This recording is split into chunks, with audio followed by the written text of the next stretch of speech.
Hello बच्चों, कैसे हैं आप लोग। पढ़ाई कैसी चल रही है आप लोगों की। उम्मीद करती हूँ अच्छी चल रही होगी। तो आप लोग क्लास 10th में जा चुके हैं। अब आप लोग के सिलेबस भी शुरू हो गए होंगे अपने अपने स्कूल में। तो यहाँ भी आपके सिलेबस, स्पेशली मैथ्स के सिलेबस को ख़त्म किया जाएगा। और आपके कहने पे अगर आप चाहते हैं कि मैं साइंस का भी सिलेबस ख़त्म करूँ तो आप लोग कमेंट कीजिए और मेरे इस चैनल को सब्सक्राइब कर लीजिए प्लीज़। और यहाँ से मैथ्स का आज से हम लोग फर्स्ट चैप्टर शुरू कर रहे हैं और रोज़ आते रहेंगे, अलग अलग चैप्टर पढ़ाती रहूँगी मैं। और सिलेबस वाइज आपका जो पूरा सिलेबस है वो ख़त्म हो जाएगा चैप्टर वाइज। तो आज फर्स्ट चैप्टर से मैं शुरू करती हूँ आज का क्लास। तो फर्स्ट चैप्टर बच्चों, आप अपने अपने किताबों को लेके अपने साथ बैठिए क्योंकि ये बोर्ड बहुत छोटा है और मैं इस पर क्वेश्चन नहीं लिख पाऊँगी। तो आप सब अपने अपनी किताबें अपने साथ रखें। फर्स्ट चैप्टर इसका है। और ये मैथ जो हिंदी मीडियम में मैं पढ़ाऊंगी, तो आप प्लीज़ आप अपने जितने भी हिंदी मीडियम के बच्चे हैं वो मेरे साथ जुड़ जाए और ये सारे मैथ्स को हम लोग ख़त्म करेंगे चैप्टर वाइज डेली। तो आप सब मेरे साथ जुड़ जाए और मेरे चैनल को बहुत ज़्यादा सपोर्ट करें, प्यार करें बच्चों।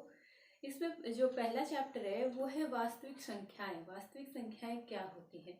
तो आज से पहले कल मैंने एक वीडियो डाला था, उसमें आपको मिल जाएंगी कि वास्तविक संख्याएं क्या होती हैं। मैंने उसमें बहुत ही डिटेल में संख्याओं के बारे में बताया है कि संख्याएं क्या होती हैं, कितने प्रकार की होती हैं, काल्पनिक संख्याएं क्या होती हैं, वास्तविक संख्याएं क्या होती हैं, प्राकृतिक संख्याएं क्या होती है, पूर्ण संख्याएं क्या होती है। ये सारी संख्याओं के बारे में मैंने कल की वीडियो में बताया है। आज हम लोग 1.2 जो है, 1 का 1.2 यूक्लिड विभाजन प्रमेय का, इसके बारे में जानेंगे कि यूक्लिड विभाजन प्रमेय का आखिर होता क्या है। यूक्लिड विभाजन प्रमेय का आखिर होता क्या है। यूक्लिड विभाजन प्रमेय का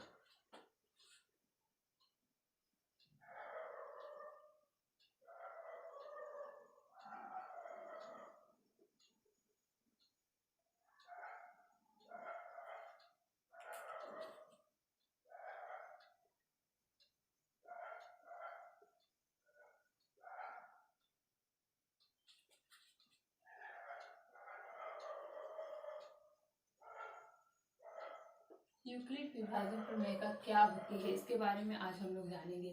तो यूक्लिड विभाजन प्रमेय का में स्पेशली दो नंबर्स लिए जाते हैं, पहला ए और दूसरा बी। पहला ए और दूसरा बी। इसमें ए जो होगा वो a always greater than B होगा। ए जो होगा वो ऑलवेज ग्रेटर देन बी होगा। और ए को लिखते हैं हम A equal to B Q plus R के रूप में। ए को कैसे लिखते हैं, बी क्यू प्लस आर के रूप में।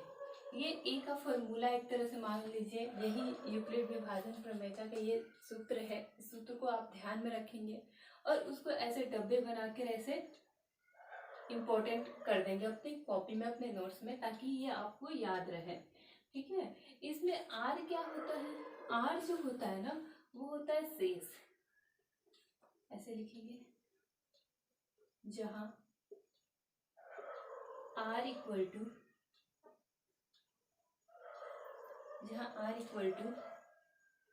शेष, शेषफल, और क्यू, यहाँ पे क्यू क्या हो जाएगा, क्यू हो जाएगा भागफल।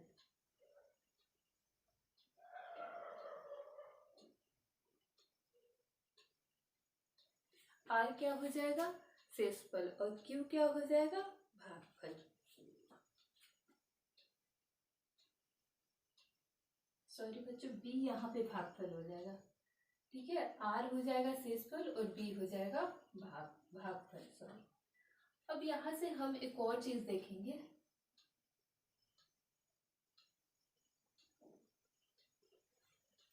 ये जो आर है, ये शेषफल, ये हमेशा जो होगा छोटा होगा किससे, बी से। शेषफल से हमेशा छोटा होगा। आर जो है वो शेषफल से हमेशा क्या होगा, छोटा होगा। और 0 से या तो बड़ा होगा या तो इक्वल होगा। 0 से या तो बड़ा होगा या तो इक्वल होगा, किससे? 0 से। ठीक है, r इज ग्रेटर देन 0 या equal than 0 and b is greater than r। इसको भी आप लोग याद रखेंगे। यही है यूक्लिड विभाजन प्रमेय का, यही है यूक्लिड विभाजन प्रमेय का। अब हम लोग एक एग्जाम्पल के जरिए इसको समझ जाते हैं कि क्या है रियल में ये चीज़ें क्या हैं। ये बहुत ही इजी है, आप लोग इतना हार्ड इसको मत मान के चलिएगा। हम लोग बहुत ही इजी फॉर्मेट में पढ़ेंगे, हर चैप्टर को बहुत ही इजी फॉर्मेट में मैं पढ़ाऊंगी, इसलिए आप सब मेरे साथ जुड़ जाएं और डेली बेसिस पर मेरे साथ क्लास करें। ठीक है, तो यहाँ पे मानते हैं हम एक एग्जाम्पल लेते हैं कि यहाँ पे 2 नंबर्स दिए हुए हैं। जैसे 2 नंबर्स दिए हैं, एक 7 है और एक है 3। तो मैंने बताया कि a जो है वो ऑलवेज ग्रेटर देन b होगा। जो बड़ी संख्या है ये हमेशा a होगी और जो छोटी संख्या है वो क्या होगी? b। यानी कि 7 इज ग्रेटर देन 3 है ना, 7 इज ग्रेटर देन 3। तो अतः अब इसका हम यूक्लिड विभाजन प्रमेय का करेंगे, यूक्लिड विभाजन करेंगे इसका। अतः यूक्लिड विभाजन, जब इसका हम यूक्लिड विभाजन करते हैं तो हम 3 से 7 में भाग देते हैं, 3 से 7 में भाग देते हैं। तो ये देखिए, ये यहाँ से कट जाएगा 2 बार में और यहाँ पे 1 आ जाएगा, यानी 2 क्या आया? 2 आया। 2 क्या है? Q है। 2 क्या है? Q है। 2 क्या है? Q है। और ये 1 क्या है? शेषफल यानी R। ठीक है, तो यहाँ पे क्या हो जाएगा? A क्या होगा? A का फॉर्मूला हमारा क्या था यहाँ पे? A equal to BQ plus R था ना। तो यहाँ पे A क्या है? 7। ठीक है, A क्या है यहाँ पे? 7, B क्या है? 3 और Q क्या आया है यहाँ पे? 2 प्लस R क्या है? 1। तो आप देख सकते हैं कि 7 इक्वल टू 7 यानी कि LHS इक्वल टू RHS हो गया। बस यही यूक्लिड विभाजन प्रमेय का है, बस यही क्या है? यूक्लिड विभाजन प्रमेय का है। अब हम लोग सारे क्वेश्चंस को देखेंगे, इसी बेसिस पे सारे क्वेश्चन को देखेंगे। एक बार मैं हट जाती हूँ, आप लोग अपने नोट्स बना लीजिए।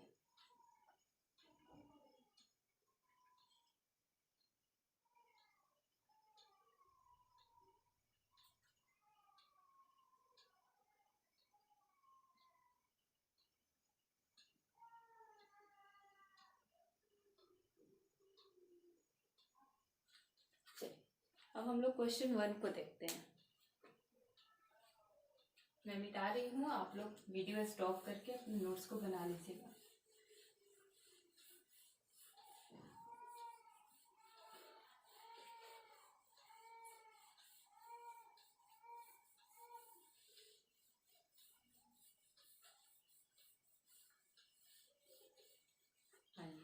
फर्स्ट क्वेश्चन देखते हैं।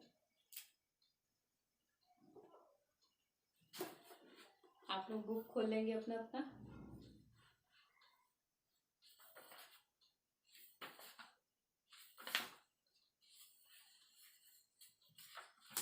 देखिए, फर्स्ट क्वेश्चन कह रहा है कि निम्नलिखित संख्याओं का एचसीएफ ज्ञात करें। क्या ज्ञात करें? निम्नलिखित संख्याओं का एचसीएफ ज्ञात करने के लिए यूक्लिड विभाजन एल्गोरिथ्म का प्रयोग कीजिए। यूक्लिड विभाजन एल्गोरिथ्म का प्रयोग कीजिए। पहला क्वेश्चन क्या कह रहा है?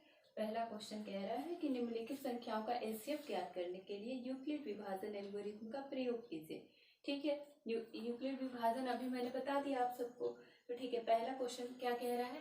पहला क्वेश्चन कह रहा है कि 135, 135 और 225, ये है ना, 225, ये है क्वेश्चन। ठीक है, तो अभी मैंने बताया कि जो बड़ी संख्या होगी वो क्या होगी? A होगी और जो छोटी संख्या होगी वो क्या होगी? B होगी, क्योंकि A is always greater then B मैंने बताया है। और फॉर्मूला क्या है यूक्लिड? यहाँ से लिखेंगे, हल करेंगे, हल यूक्लिड विभाजन प्रमेय के द्वारा।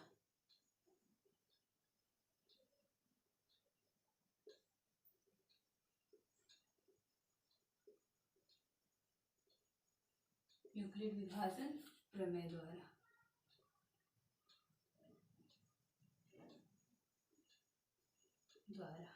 यूक्लिड विभाजन प्रमेय द्वारा ए को किस रूप में लिख रहे थे? A equal to B cube plus 1, B cube plus R के रूप में लिख रहे थे A equal to B cube plus R के रूप में हम लोग लिख रहे थे।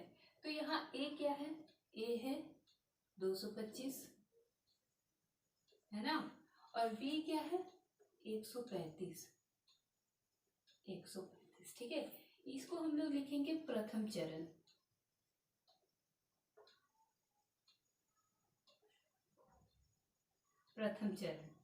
अब हम लोग इधर भाग लगाएंगे और आप लोग को एग्जाम में भी कॉपी में वहीं पे भाग लगा के दिखाना है, ये नहीं कि पीछे भाग लगाएंगे, आप लोग वहीं पे सामने भाग लगाएंगे, ठीक है, एग्जाम में भी। और ये क्वेश्चन बहुत इंपॉर्टेंट है, इसका 1 और 3rd नंबर जो है, पहला का पहला और तीसरा नंबर जो है वो काफी इंपॉर्टेंट है, और इसका दूसरा नंबर भी बहुत ज्यादा इंपॉर्टेंट क्वेश्चन है, ठीक है। तो यहाँ पे अब क्या करेंगे, मैंने कहा कि छोटे वाले से बड़े वाले में भाग लगाएंगे। 135 से भाग लगाएंगे हम 225 में, तो एक बार में जाएगा 135, घटाइए क्या आएगा? 0, 90, कितना आएगा? 90, ठीक है। आप लोग भी घटाइए, देखिए इतना आ रहा है कि नहीं? 90, ठीक है। तो यहाँ पे हो जाएगा, ये ए हो गया, ये बी हो गया। फॉर्मूला क्या है? A equal to B Q plus R, ये ए और ये बी इंटू क्या हो जाएगा? ये क्या है? ये हमारा क्यू है, क्या है? ये क्यू है। तो क्यू कितना है? 1 है, प्लस आर कितना है? 90 है। आर कितना है? 90 है। अभी हमारे ये क्वेश्चन खत्म नहीं हुआ है। जब तक आर जो है, जब तक रिमाइंडर जो है वो 0 नहीं आएगा, तब तक हम लोग ऐसे ही चलते रहेंगे। जब तक रिमाइंडर 0 नहीं आएगा, तब तक हम लोग ऐसे ही आगे बढ़ते रहेंगे। अब यहाँ पे क्या हो जाएगा? अब दूसरे चरण के लिए, दूसरा चरण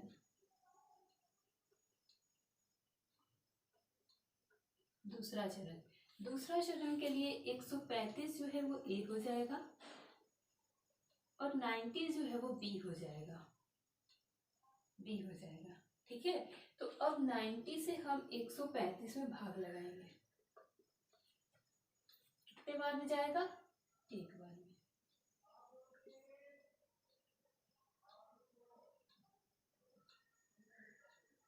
कितना बचेगा? ये 4, ठीक है। तो यहाँ पे Q कितना आ रहा है? 1, Q कितना आ रहा है? 1, और शेषफल कितना आ रहा है? 45, ठीक है। अभी भी R हमारा 0 नहीं आया, तो हम तीसरे चरण में चलेंगे।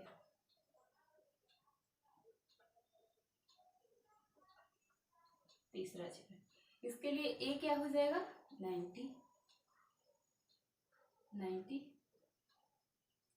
और B क्या हो जाएगा? 45, ठीक है। और B क्या हो जाएगा? 45। अब हम क्या करेंगे? 45 में से 90 में भाग लगाएंगे, 45 से 90 में भाग लगाएंगे। तो ये कितने बार में जाएगा? 2 बार में। 2 बार में चला जाएगा ना। 45 दूना क्या होता है? 90।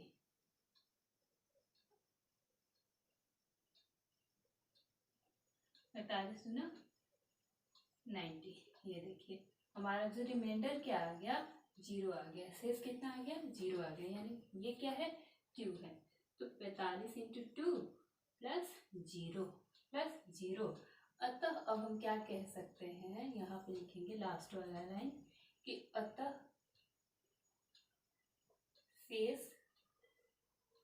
शेषफल 0 है। किस भागफल पे? 45 भागफल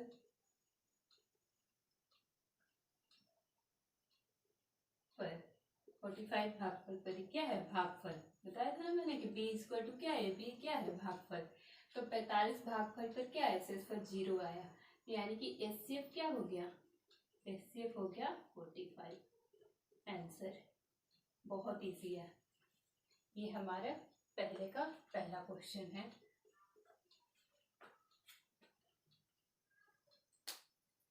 उतार लीजिए आप लोग।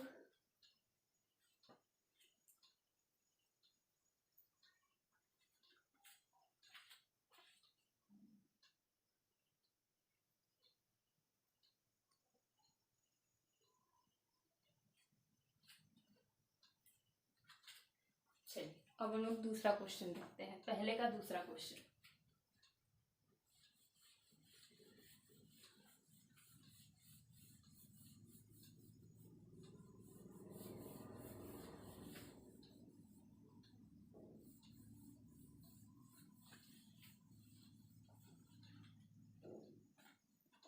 दूसरा क्वेश्चन क्या कह रहा है, पहले का दूसरा क्वेश्चन, इसमें कह रहा है दूसरा में 96 और 382220 है। दूसरा क्वेश्चन कह रहा है, ये दूसरा क्वेश्चन है पहला का।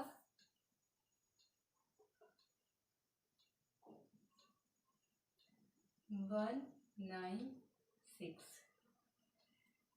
और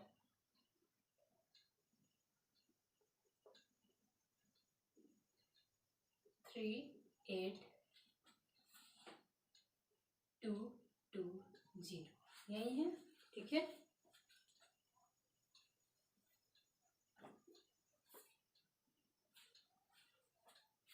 ठीक है, ये हमारा ए है क्योंकि ये बड़ा है और ये है बी, ठीक है। ये ए है और ये है बी, ठीक है। अब देखिए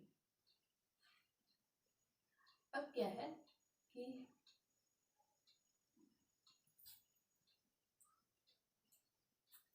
अब देखिए ये ए है और ये है बी, यानी कि A is always greater than B. मैंने बता रखा है कि A is always greater than B, ठीक है। तो हल करेंगे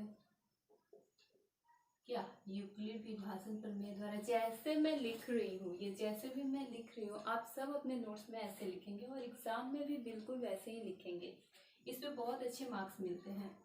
यूक्लिड विभाजन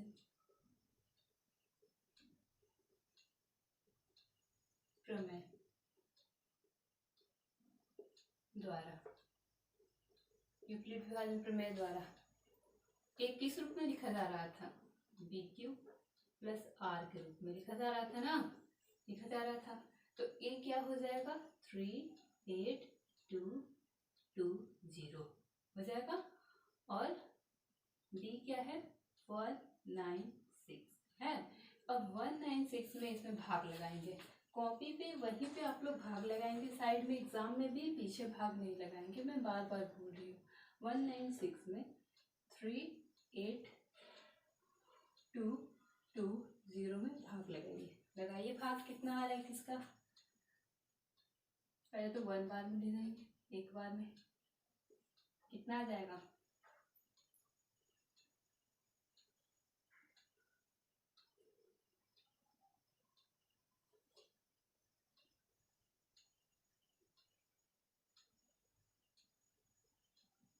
एक 186 देखते हैं करके, उसके बाद 2 आ जाएगा, ठीक है। अब कितने बार में जाएगा 196 9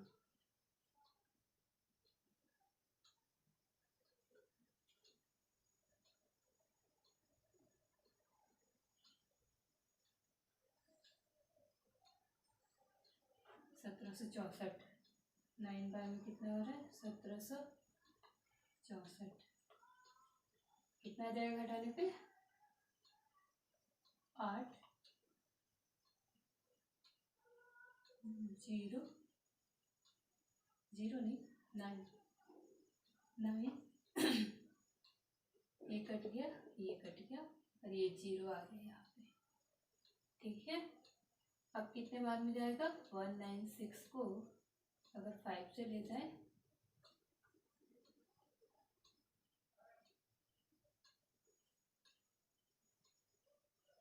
देखिए ये कट गया 5 बार में, ये पूरा यानी रिमाइंडर हमारा क्या आ गया 0 आ गया, यानी हमारा रिमाइंडर जैसे ही 0 आएगा उसी चरण में हमारा काम क्लियर हो जाएगा, ठीक है। हम लोग आगे नहीं बढ़ेंगे उससे, ठीक है। तो यहाँ पे रिमाइंडर क्या आ गया 0 आ गया, यानी Q क्या है 195 है, Q कितना है 195 5 इंटू 195 प्लस 0। तो यहाँ पे लिखेंगे अतः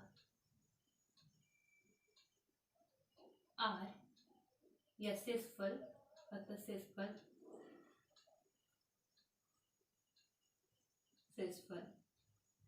इक्वल टू 0। अतः शेषफल इक्वल टू 0 किस भागफल पे? 0। शेषफल इक्वल टू 0 भागफल 196 पे, 196 पर। ठीक है, तो यहाँ पे HCF क्या हो जाएगा? 196 आंसर। ये हमारा दूसरा भी बन गया।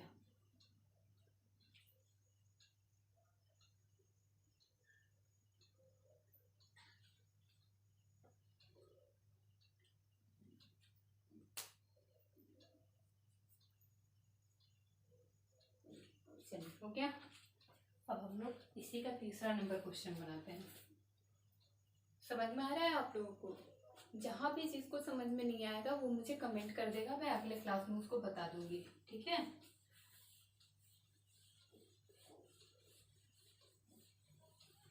आप सभी मेरे चैनल को जरूर से जरूर सब्सक्राइब कीजिए प्लीज।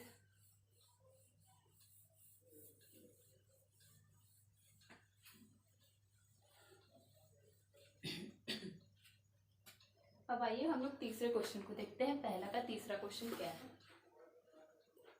867 और 265, 255। ठीक है, पहला का तीसरा।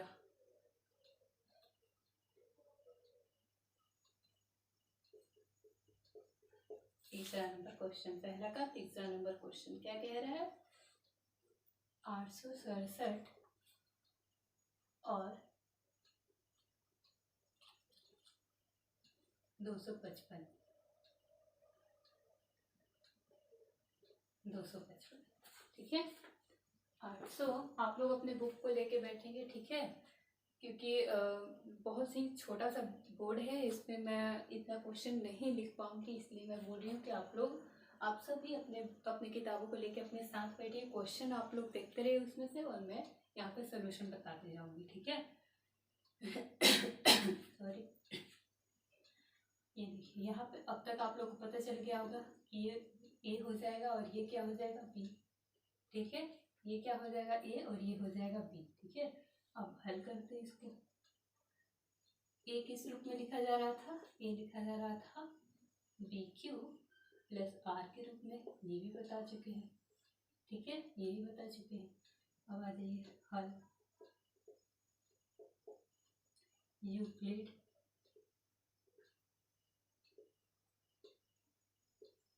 विभाजन प्रमेय द्वारा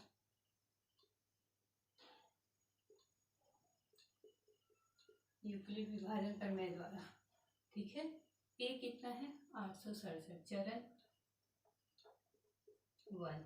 ठीक है, चरण 1 867 इक्वल टू 255, 255। अब आइए इधर भाग लगाते हैं। 255 से 867 में लगाइए आप लोग। कितने बार में जा रहे हैं 255 से?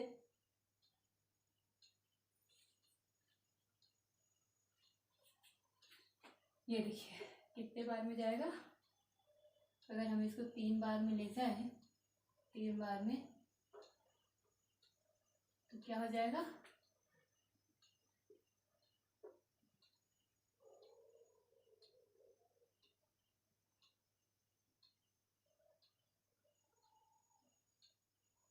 765। 765 घटा के कितना आ जाएगा? 7 में से 5 किया 2, 6 में से 6 0, और ये 102 आया। यानी कि आर हमारा क्या आया? 102, और क्यू क्या आया? 3 प्लस 102। यानी कि आगे जाएगा। अभी रिमाइंडर हमारा शेषफल 0 नहीं आया है, इसका मतलब कि अभी आगे जाएगा। तो चलिए आगे चलते हैं चरण 2 में। चरण 2 के लिए ये हो जाएगा A, ये हो जाएगा B। तो 255 इक्वल टू 102। अब आइए फिर से भाग लगाते हैं।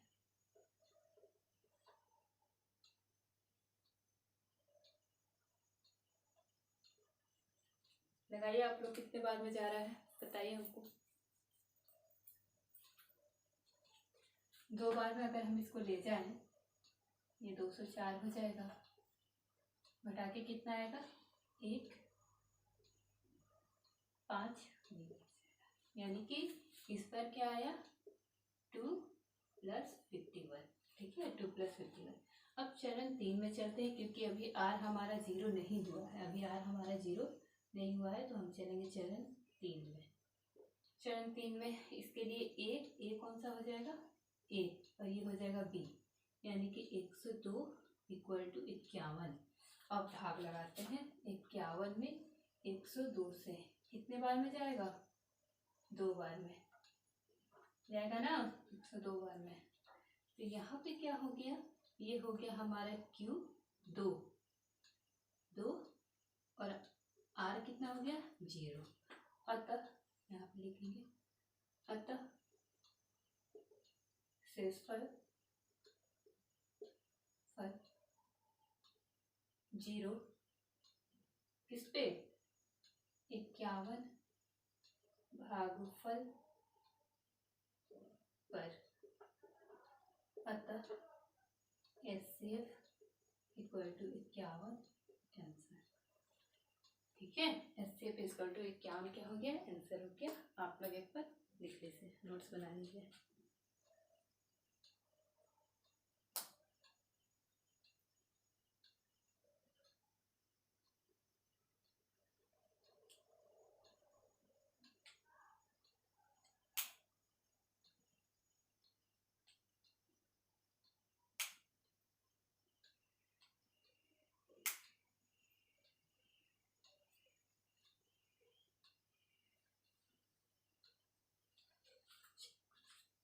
हो गया।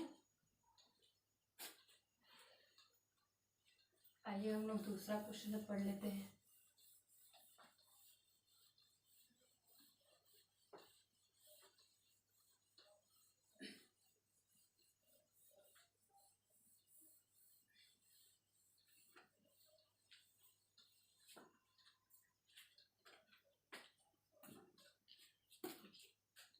दूसरा क्वेश्चन कह रहा है, 1 मिनट में देख लो वीडियो अच्छा चल रहा है कि नहीं।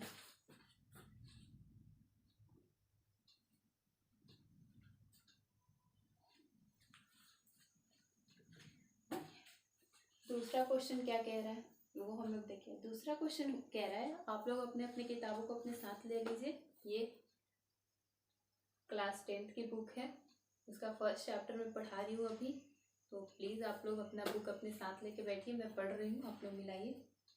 दूसरा क्वेश्चन कह रहा है कि दर्शाइए कि कोई भी धनात्मक विषम पूर्णांक, दर्शाइए कि कोई भी धनात्मक विषम पूर्णांक 6q + 1 या 6q + 3 या 6q + 5 के रूप में होता है, जहाँ q कोई पूर्णांक है, जहाँ q कोई पूर्णांक है। ठीक है, किस रूप में होता है। और ये बहुत ही इम्पोर्टेंट इस चैप्टर का सबसे इम्पोर्टेंट क्वेश्चन यही है, 2nd नंबर। इसको आप लोग स्टार मार्क्स कर लीजिए, स्टार लगा लीजिए। कह रहा है पहला 6q + 1, दूसरा कह रहा है 6q + 3, तीसरा कह रहा है 6q + 5। ठीक है, 6q + 5। अब देखिए यहाँ पे, अब तक हमने एक फॉर्मूला पढ़ा, क्या पढ़ा, A = BQ + R। और ये भी देखिए, ये इस फॉर्मेट पे है, ये जो चीज़ दिया हुआ है ये इस फॉर्मेट पे दिया हुआ है। ये वाला चीज इस फॉर्मेट पे दिया हुआ है, ठीक है। तो अब यहाँ से b क्या हो जाएगा, 6 हो जाएगा। b की जगह क्या है, 6 है, तो यहाँ पे हमारा b क्या हो जाएगा, b हो जाएगा 6, ठीक है, 6। और a जो होगा, a वो 6 से कोई बड़ा अंक होगा, कोई बड़ा डिजिट होगा। a जो होगा, a 6 से बड़ा पूर्णांक होगा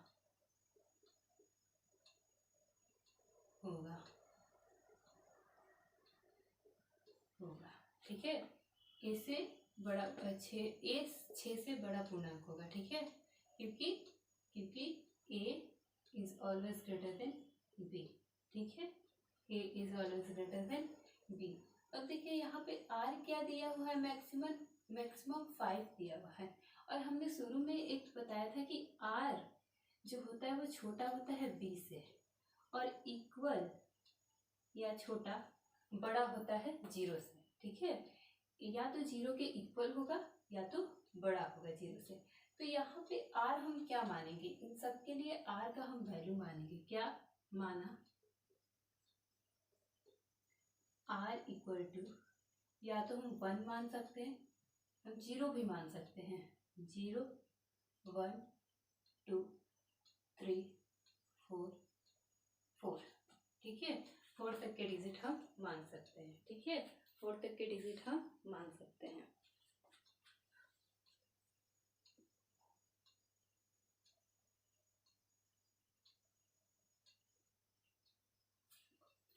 ठीक है, आज हम अपना क्या मान लिए, 0 1 2 3 4 और लास्ट का 5 दिया है, ये भी मान लिए 5, ठीक है।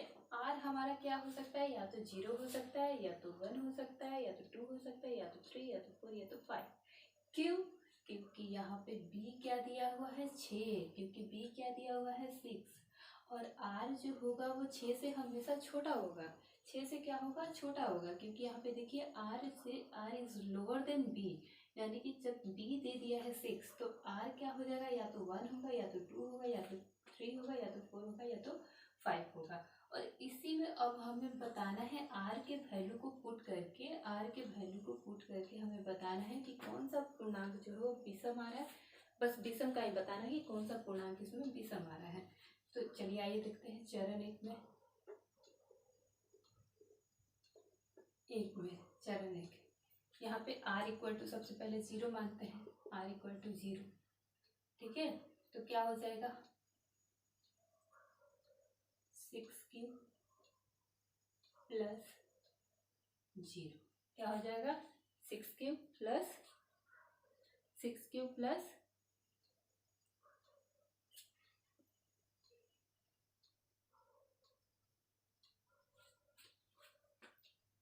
क्या हो जाएगा, a equal to 6 plus 0, a equal to 6 plus 0। अब देखिए यहाँ पे, अब 0 का तो यहाँ पे कोई मायने नहीं है, 6 में अगर 0 जोड़ेंगे तो उसका कोई वैल्यू नहीं है। तो यहाँ पे ये देखिए 6 जो है ये सम है, ठीक है। और सम में हम किसी भी डिजिट से गुना करते हैं ना, किसी भी डिजिट से हम गुना करते हैं तो हमेशा सम ही आता है, हमेशा सम ही आता है। जैसे 6 में अगर हम 5 से गुना करेंगे तो ये सम है, ये विषम है, लेकिन आया क्या, 30, ये क्या है, सम है। अगर हम 6 में 3 से गुना कर दें तो ये विषम है, ये सम है, तो क्या आ जाएगा, 18। यानी कि सम और विषम को साथ में गुना करने पे हमेशा क्या आता है, सम आता है। सम और विषम को साथ में गुना करने पे हमेशा क्या आता है, सम आता है। तो इससे हमें पता चल गया कि ये जो है सम है, और गुना करने पे भी क्या आ जाएगा, सम आ जाएगा, यानी कि ये सम संख्या होगी, ये सम संख्या या सम पूर्णांक हो जाएगा, ठीक है, ये सम हो गया, ठीक है। उसके बाद हम आते हैं अगले चरण पे, चरण 2, ठीक है। क्या कह रहे हैं, सम पूर्णांक कह रहे हैं ना, जहाँ कोई विषम पूर्णांक है, ठीक है। यहाँ पे हो गया 2, यहाँ पे चरण 1 हो गया। चरण 2 में क्या हो जाएगा, यहाँ पे मान लेंगे r equal to 1, r equal to क्या मानेंगे, 1, ठीक है। अब यहाँ पे a इक्वल टू क्या हो जाएगा, 6 प्लस 1, r क्या है 1 मानेंगे। अब देखिए ये क्या हो जाएगा, सम हो जाएगा ना, यहाँ पे हम लोग ने देखा, और प्लस इसमें एक जुड़ेगा तो ये हमेशा विषम हो जाएगा। सम में जब भी एक जुड़ता है तो विषम हो जाता है। तो ये कैसी संख्या हो जाएंगी, विषम। ये हो गया सम, ये 1, ये हो गया समीकरण 2। ठीक है, अब तीसरा चरण हम लोग देखते हैं। चरण 3 क्या कह रहा है, यहाँ पे r इक्वल टू 2 मानेंगे, क्योंकि r इक्वल टू 1 मान लिए, r इक्वल टू 1 मान लिए, 0 मान लिए, 1 मान लिए, अब r इक्वल टू 2 मानेंगे। ठीक है, तो यहाँ पे क्या हो जाएगा, a इक्वल टू 6 प्लस 2 हो जाएगा। तो ये क्या है, सम है, और ये क्या है, सम है। तो सम प्लस सम क्या हो जाएगा, सम प्लस सम क्या हो जाएगा, सम। ये हो जाएगा तीसरा समीकरण 3। ठीक है, अब अगले चरण में फिर से चलते हैं। चरण 4, r इक्वल टू क्या मानेंगे यहाँ पे 3, तो हो जाएगा a इक्वल टू 6 प्लस 3। ये हो गया सम, ये हो गया विषम। तो ये क्या हो जाएगा, सम प्लस विषम, विषम। ठीक है, सम प्लस विषम, यानी कि ये जो तीसरा, ये पहला, दूसरा, तीसरा, और ये हो गया 4 नंबर। हम लोग इसको डिजिट में लिख लेते हैं, 1 2, ये हो जाएगा 3, ये हो जाएगा 4। अब आते हैं चरण 5 में। यहाँ पे r इक्वल टू क्या हो जाएगा 4, और a इक्वल टू 6 प्लस 4 हो जाएगा, a इक्वल टू 6 प्लस 4। ये हो जाएगा सम प्लस सम, क्या हो जाएगा, विषम। सम प्लस सम ऑलवेज सम। ठीक है, उसके बाद हम लेते हैं चरण 6।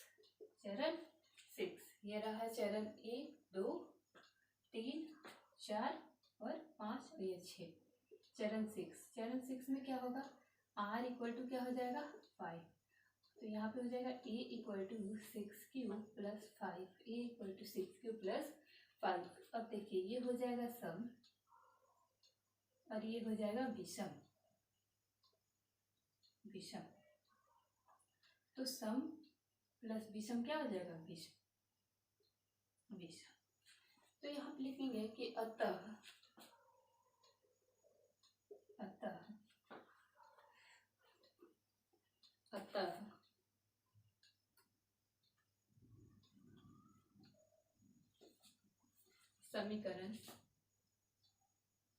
समीकरण कौन कौन सा विषम आया है, देखिए पहला आया है सम, दूसरा विषम, समीकरण 2, उसके बाद समीकरण 4 और समीकरण 5 है ना, 4, ये हो जाएगा 5, और ये हो जाएगा 6। समीकरण 2 4 और 6 क्या है, एक विषम पूर्णांक है, एक विषम पूर्णांक है,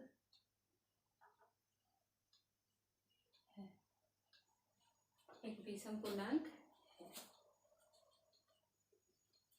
जहाँ नहीं दिख रहा होगा मैं पढ़ के बता देती हूँ, आप लोग लिख दीजिएगा।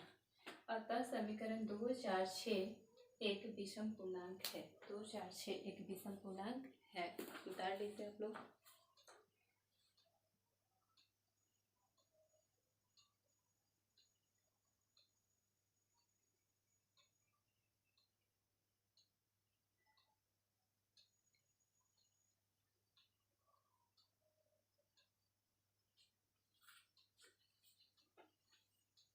तो बच्चों ये था सेकंड नंबर क्वेश्चन।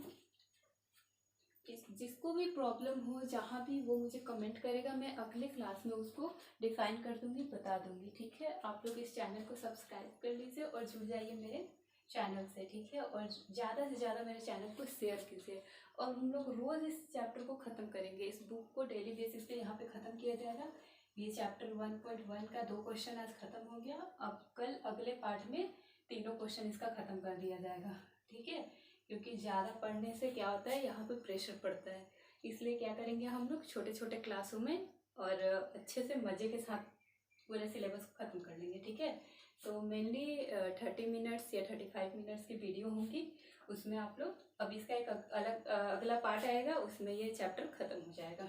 ठीक है, तो प्लीज़ आप लोग मेरे चैनल को सब्सक्राइब कीजिए। जिसको भी मेरा पढ़ाया हुआ पसंद आया वो लाइक करे, कमेंट करे, शेयर करे।